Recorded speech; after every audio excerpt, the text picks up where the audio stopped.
अभी तक हमारा चैनल सब्सक्राइब नहीं किया तो हमारे चैनल को सब्सक्राइब कर लें। यज़ल हमद वस्सना यज़ल फ़ख्र वल बहा। मंसूर इब्न ज़की रहमतुल्लाहि ताला अलैह जब मर्ज़ुल मौत में मुब्तला हुए तो रोने लगे और तरह बैन करने लगे, जिस तरह कोई माँ अपने बच्चे के मरने पर बैन करती है। लोगों ने कहा, या हज़रत, आप क्यों रो रहे हैं?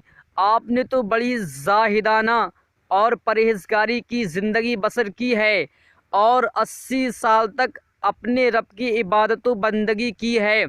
आपने फरमाया, मैं अपने गुनाहों पर और उनकी नहूसत पर, जिसकी वजह से मैं रब की रहमत से दूर हूँ, रो रहा हूँ। आप रोते रहे। फिर कुछ देर बाद अपने बेटे से मुखातिब होकर फरमाने लगे, मेरे बेटे, मेरा चेहरा किबला की तरफ फेर दो और देखना, जब मेरी पेशानी पर पसीने के कतरे नमूदार होने लगें और मेरी आँखों से आंसू रवा हो जाएं, तो मेरी मदद करना और कलमा शरीफ पढ़ना, शायद मुझे कुछ इफाका हो जाए। और हाँ, जब मुझे दफना चुको और मेरी तुरबत पर मट्टी डाल चुको तो जल्दी से चले मत जाना, बल्कि मेरी कब्र के सरहाने खड़े होकर ला इलाहा इल्लल्लाहु मुहम्मदुर रसूलुल्लाह पढ़ना सल्लल्लाहु ताला अलैहि वसल्लम। हो सकता है कि मुनकर नकीर के सवालों का जवाब देने में मेरे लिए कुछ आसानी हो जाए।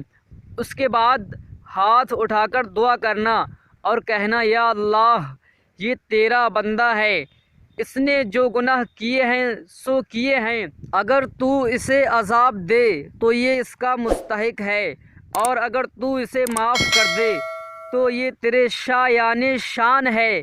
फिर मुझे अलविदा कहना और लौट आना।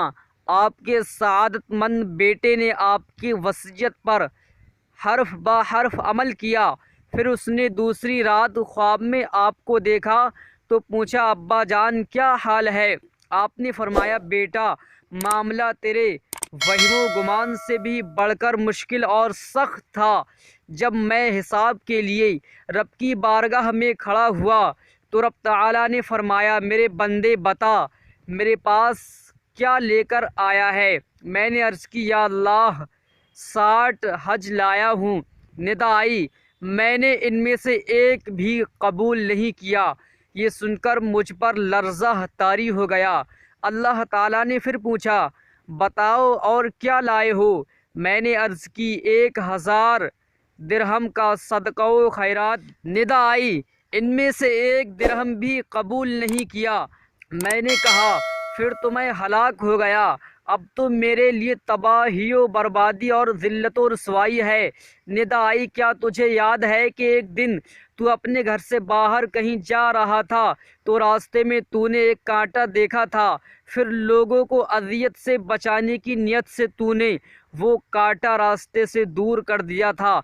मैंने तेरा वही अमल कबूल किया है और उसी की वजह से तुझे बख्श रहा हूँ।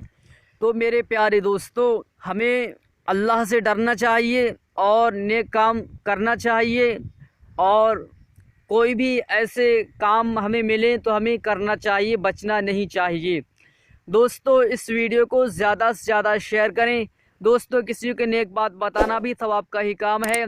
दोस्तों, आज की वीडियो आपको कैसी लगी हमें कमेंट बॉक्स में बताइए। तालिब दुआ मोहम्मद निज़ामुद्दीन क़ादरी।